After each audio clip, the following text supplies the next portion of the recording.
What's up, everybody? Welcome to another episode of Tech Backstage. My name is Eddie, here with my co-host Tulio and our guest for today, Everaldo from PagerDuty. How you all doing today?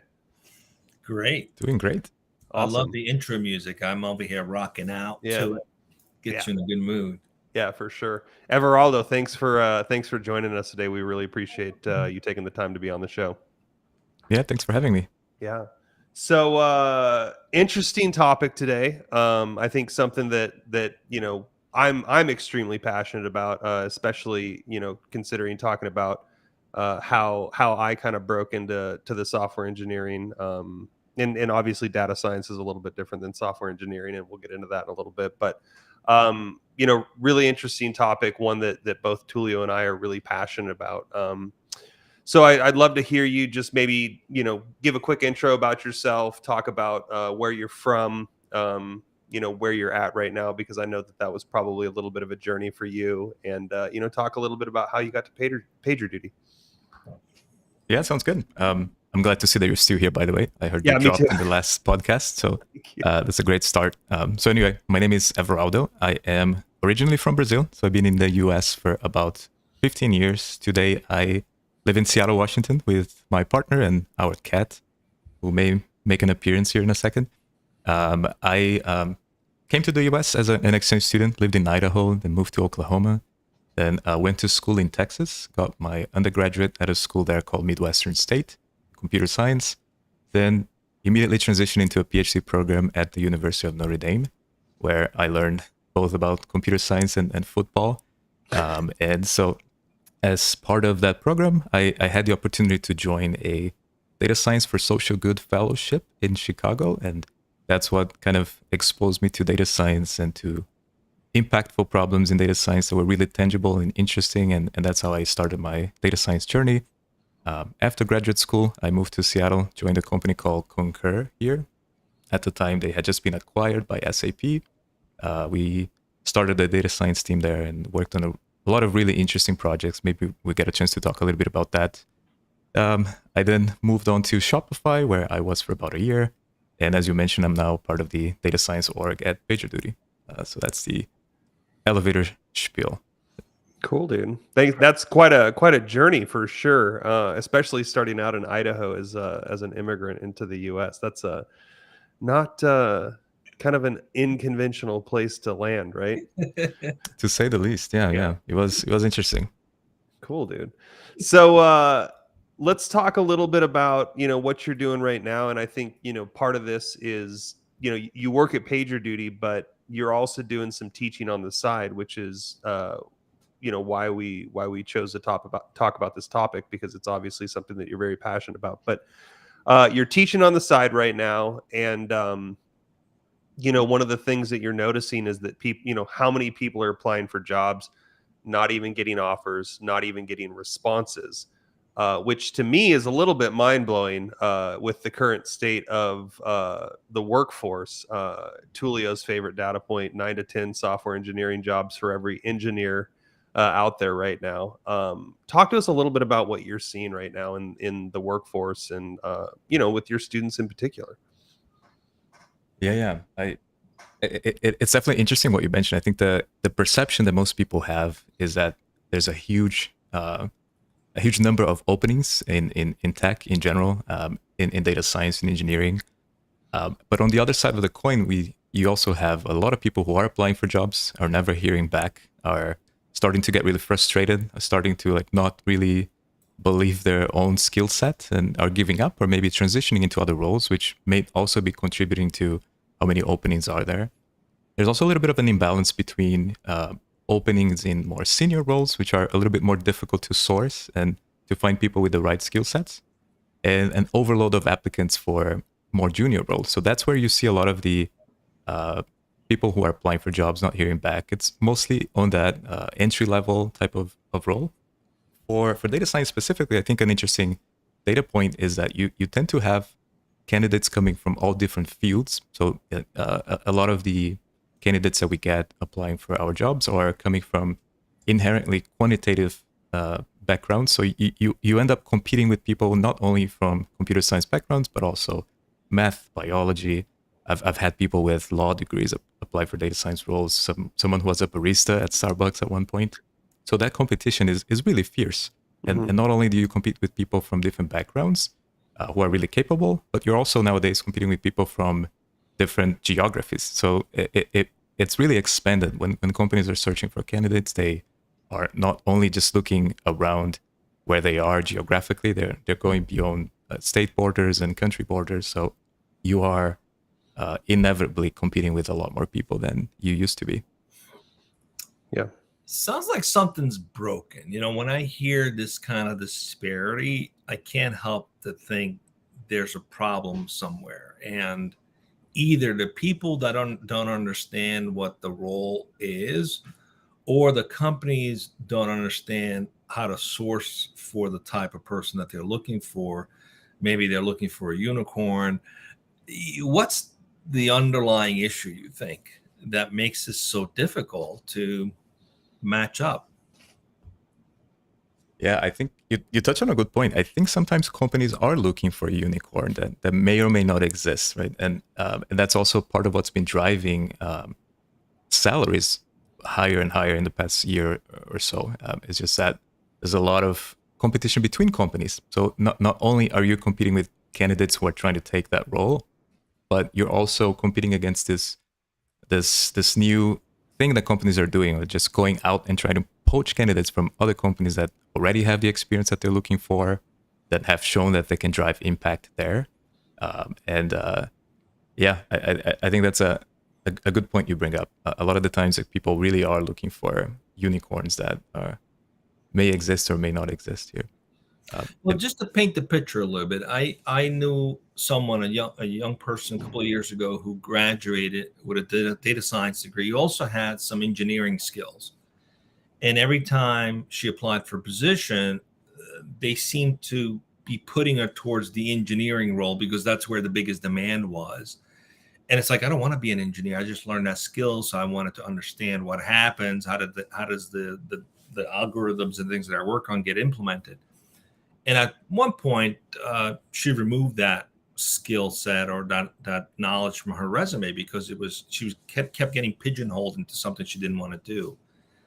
Is it because the majority of the folks applying for data science roles also come from an engineering background? Is that part of what's causing some of the confusion, where companies think, oh, we want a data scientist and also an engineer all in one package? But most people kind of like one or the other. You know, their competency is one or the other. They might have gotten a little taste of one thing, but they're really good at another thing. What are your thoughts? What's like, you know, we're trying to break it down to what's going on. I guess maybe we may not achieve that today, but at least maybe highlight some of the key issues that companies should be aware of. Yeah, I actually agree with you here. I think a lot of the times you get this influx of candidates and really good people applying for data science roles, and it's a bit easier to get candidates that match the expectations for a data science role, let's say, than it is to get someone who is a DevOps, for example, or someone that has both the data skills but also a level of comfort in writing code and being a developer.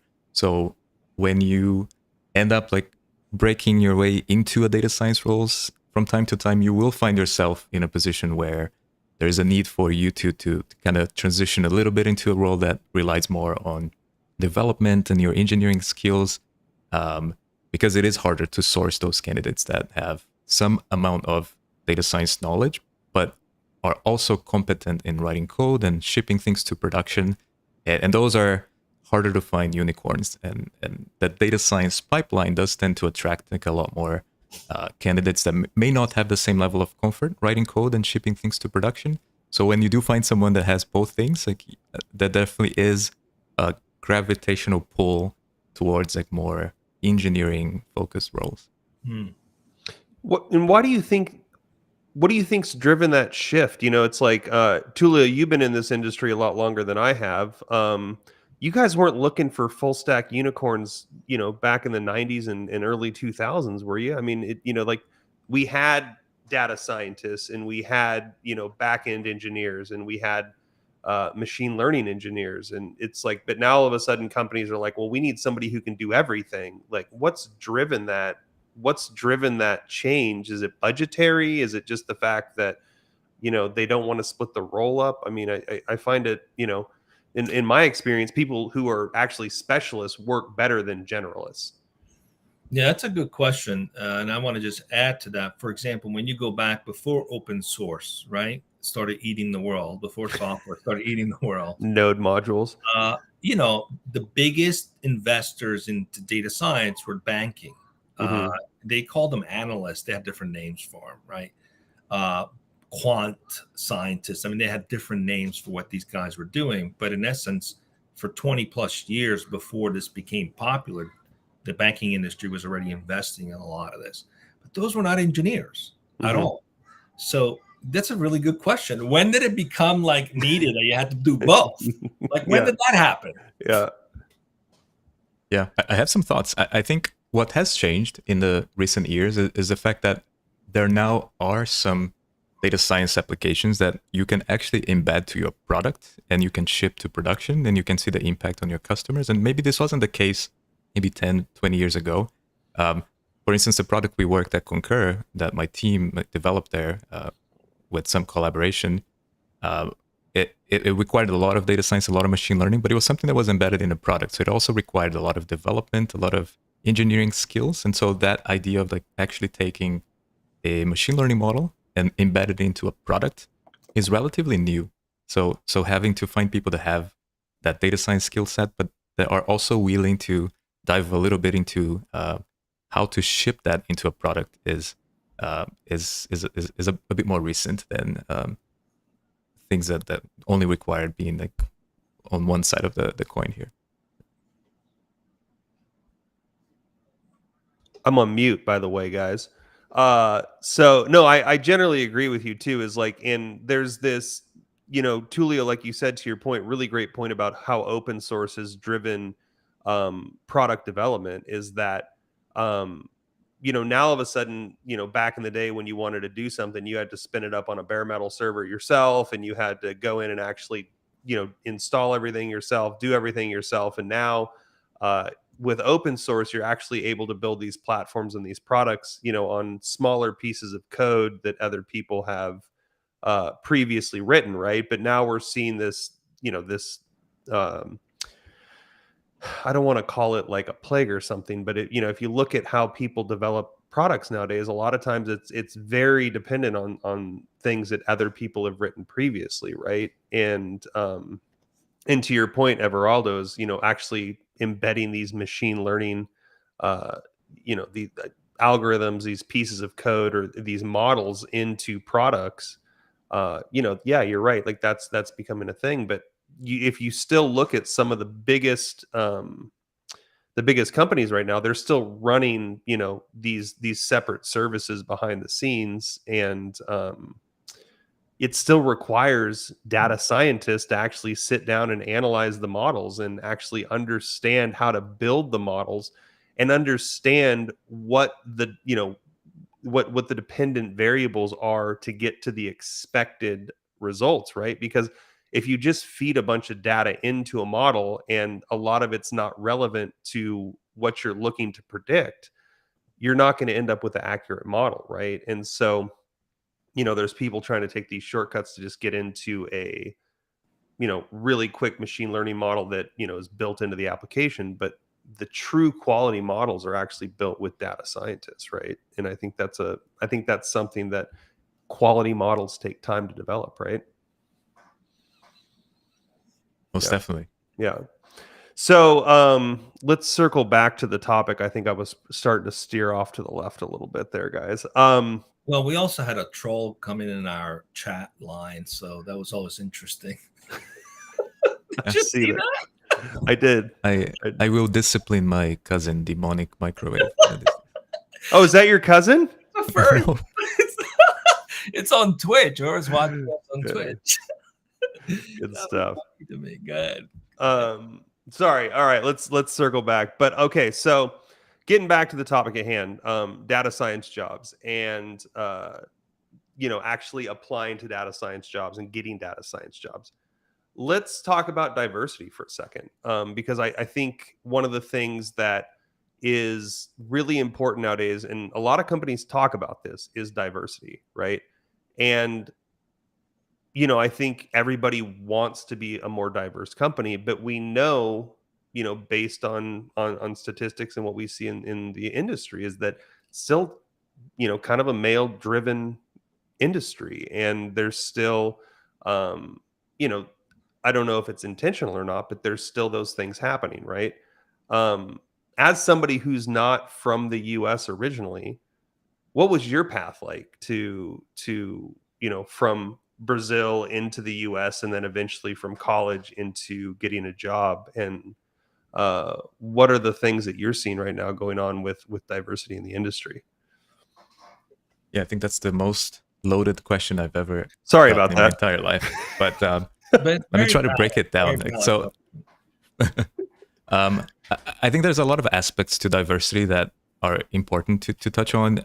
It is a difficult problem in the tech space. It is, and as you were talking about Backstage, Eddie, there's a big difference between companies that are talking about what they're doing in terms of diversity and what they're actually doing. And sometimes there is a willingness to do something, but it's still really difficult to see that materialize. I think sourcing a diverse pool of candidates is inherently difficult. I think a lot of companies need to find the right approach to doing that. What I've learned and what worked for me in the past was starting by recognizing that I myself may not be able to source the right pool of diverse candidates. And a lot of people who are in the sourcing business are not really willing to admit that they don't have the power to source a pool of diverse candidates. And so they won't reach out to someone who may be able to do that job better than they can. And I think that's worked really well for me in the past, which was to first admit that I may not be able to source a really strong woman of color candidate onto my team, but someone on my team who may be a really competent data scientist who happens to be a woman may do a much better job at that. So sharing that sourcing responsibility and power with someone else that may do a better job than I can is a good starting point. But there's still a lot of resistance from people in admitting that maybe they're not the best ones to go and do that. Mm-hmm. Going back to the second half of your question, I think when I look back at my journey, I do think that I was privileged in many ways, despite being an immigrant. I was able to get a really great education. Like, my parents were always supportive. So there's a lot of people who have to go through a lot more trouble than I did to get to the same place. But I did have some experiences that were interesting as well. So as an immigrant, I think even the fact that I see a lot of people today changing their names in the resume to appeal more to an American-centric hiring process. My wife actually is also an immigrant, and she ran an A/B test where she applied to a bunch of jobs with her real name and a bunch of jobs with a fake American name, and the response rate from those jobs were much higher. And in fact, she was hired with a resume that had a fake American name. So nowadays, I think her coworkers don't even know what her real name is, which is interesting. Wow. But yeah, there's a lot of interesting challenges that you face, both as an immigrant, but also a candidate from a minority background. Wow. So what's the lesson for companies here? If you want to be truly inclusive, it cannot be limited to everyone coming from Stanford. I'm not singling out Stanford here. That's not my intent. I'm just using that as an example, right? I mean, so there's a challenge in terms of, you just laid it out, sounding more Americanized, but there's also the challenge of your pedigree, if you will, quote unquote. What do companies need to do? Do they need to expand how they perceive what a data scientist is and what they are capable of? Is there also an outreach that needs to happen to invite more people into STEM roles, into STEM jobs that are more diverse? Is it a combination of the two? What has been your understanding so far? Yeah, and I'll preface this by saying that this is a personal opinion, but I think companies have to be more willing to give people a chance, right? I think a lot of the times people are just waiting, going back to the idea of looking for a unicorn, like they're waiting for a candidate from a minority background that already comes with a skill set and experience and graduated from Stanford and is ready to do the job. And before they find that candidate, someone else who doesn't fit all of the criteria here comes along and gets hired, right? So I think before all the time goes by and you find your unicorn, I think you have to be willing to give someone a chance and offer them a platform to become that unicorn after they join your company. And I don't see many companies like having that willingness because they just want to hire a candidate that's already strong and ready to start driving impact immediately. Yeah, I agree. And I think I don't want to dive too far off the diversity track here yet, because there's one other point that I wanted to bring up. But I think you just hit the nail on the head, right? Anytime somebody is recruiting and hiring for a position, at least in my experience, they're really looking for that resume that says, it's almost got like the neon lights that says at the top that, hey, I can do what you need me to do with 0 to no training.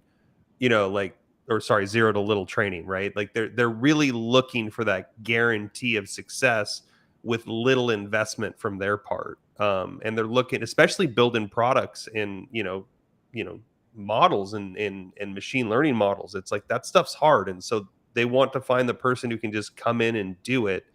And so it's not just about minorities, it's really about hiring. People are always looking, and again, we circle back to the unicorn. People are always looking for somebody who's like a guaranteed win for them. And you have to invest in people nowadays. Like I think that's a really important thing. And that brings me to my next point, which is you brought up a really good point about sometimes it's hard to find somebody who fits a minority profile and also checks all the boxes. But does that start before the recruiting process? Does it start with better access to education?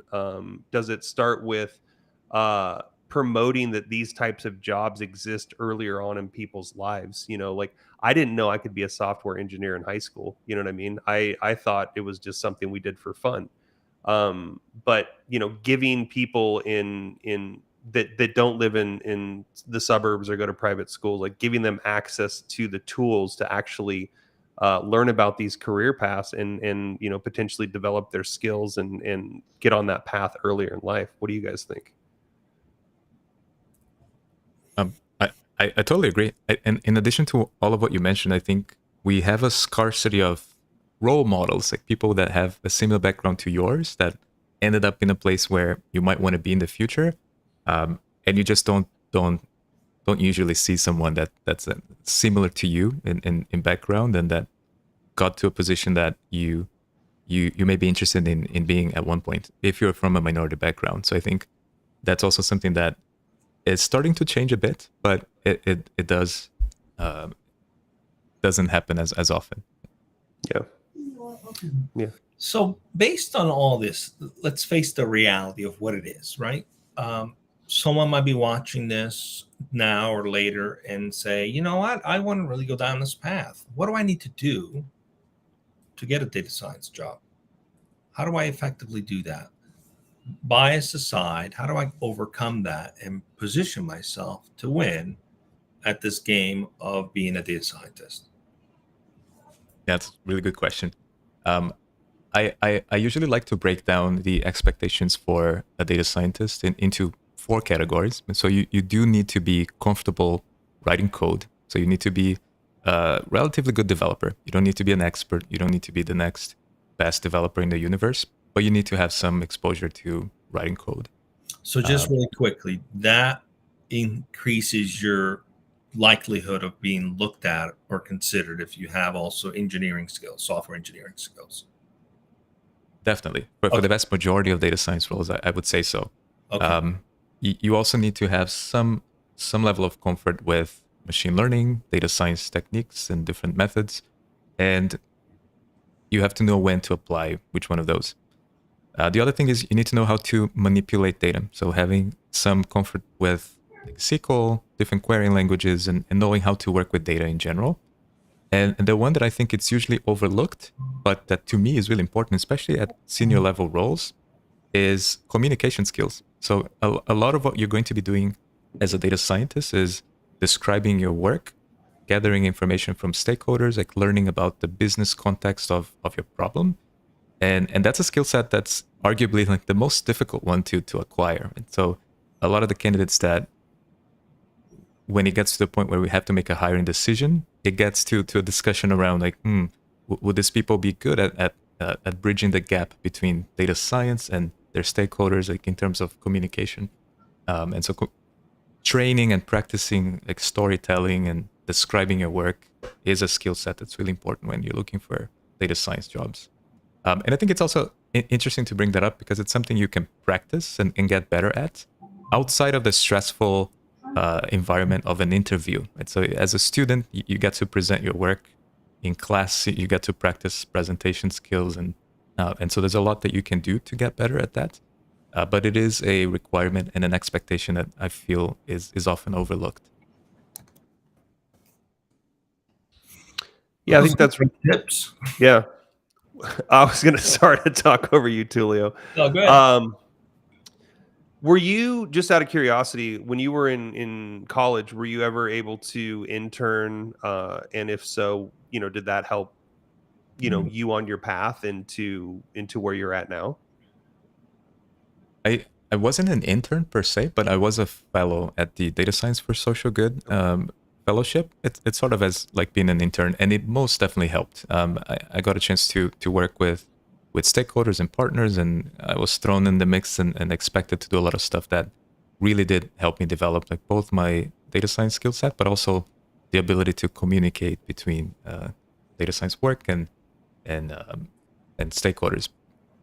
But getting an internship is definitely something that's really beneficial if you're trying to get into data science. Yeah. Did you ever, kind of like a sidebar here, but did you ever have a mentor that helped you along the way? Several. Okay. And I think, and it's definitely something I would definitely recommend for anyone that's trying to get into data science. Find a mentor. There's a lot of people who are willing to donate their time to talk to you and help you along the way. Yeah, I agree. That was one of the things years ago. I was feeling lost, and I actually just reached out to some people that it's kind of like a long shot. I was like, no, these guys aren't going to want to talk to me. And we've been really I've been really fortunate that these people have come in and taken me under their wing, and I talk to them, once or twice a month right now, and it's been huge. And I think that mentoring and mentorship are definitely important parts of the process, right? And I also think that if you can get an internship, I think it's huge. But I think mentors right now are a big part of our industry. I think it's everybody's seen, that senior software engineer mem that's, holding back all the arrows and the junior developers like down there, with their first PR. And I mean, I think that's really the way that this industry works, right? Because I think when you're in university, I think it teaches you the fundamentals and it teaches you the theory, right? But in order to actually learn how to be somebody that can operate in this industry, build great products, you really need to be able to sit down and get your hands dirty, instead of just, taking the book learning and trying to apply it, right? Yeah. Well, and one last thing on that topic, if I can bring that up, is it going back to the theme of unicorns. Like when you're looking for a mentor, that mentor doesn't really need to be a unicorn either. Like your peer can be a great mentor. Yep. I've learned so much from my reports in the past. Like people who reported to me have taught so much, and so anyone can be a mentor if you're willing to make them. You said some interesting things today that reminded me of a lot of the principles in design thinking. It sounds as though one of the key to becoming a good data scientist, or even becoming an attractive candidate as a data scientist, is the ability to connect to the problems that you're trying to solve, the people that are involved with those problems, listening, learning, adapting, prototyping before you actually apply any science to it. So those are good skills to have for sure. It seems like there's a lot that goes into it. All right. Well, it's been great to have you. We're up on time. Any final words of wisdom you want to share for someone maybe sitting on the fence about pursuing a data science job? Maybe this this podcast is going to scare them or, give them some good tips. Let's share any final words of wisdom. Why is it worth it? Why is it worth it? Yeah, definitely don't be scared. It's a really exciting field, very dynamic. I think for myself personally, I have a background in computer science. I was never the best developer, and I found that data science was a really great kind of middle ground where I still got to write code, but work on really intellectually challenging problems. So it's a really exciting field. Don't be scared. It can be a little bit difficult to get into it, but once you do, a lot of what you'll learn will transition to other roles, and you don't need to be a unicorn. You don't have to have a PhD necessarily. Maybe we'll get to that topic on a different conversation, but keep trying. It'll be difficult. It's very competitive, but don't give up. Great. Well, it's been great to have you as our guest today. This was very educational. I hope everybody enjoyed it. Stay with us, Everaldo, as we go off the air in just a second. We'll do a quick wrap up. Come back on Tuesday next week. We'll be back at 11:15 a.m. Pacific, 1:15 p.m. Central. And be on the lookout for the postings on your social networks to see what the calendar looks like. We'll put that out there probably on Monday. Thanks for being with us, and enjoy your weekend, everyone. Be safe. Thanks, Everaldo. We'll see you later. Bye. Thanks, guys.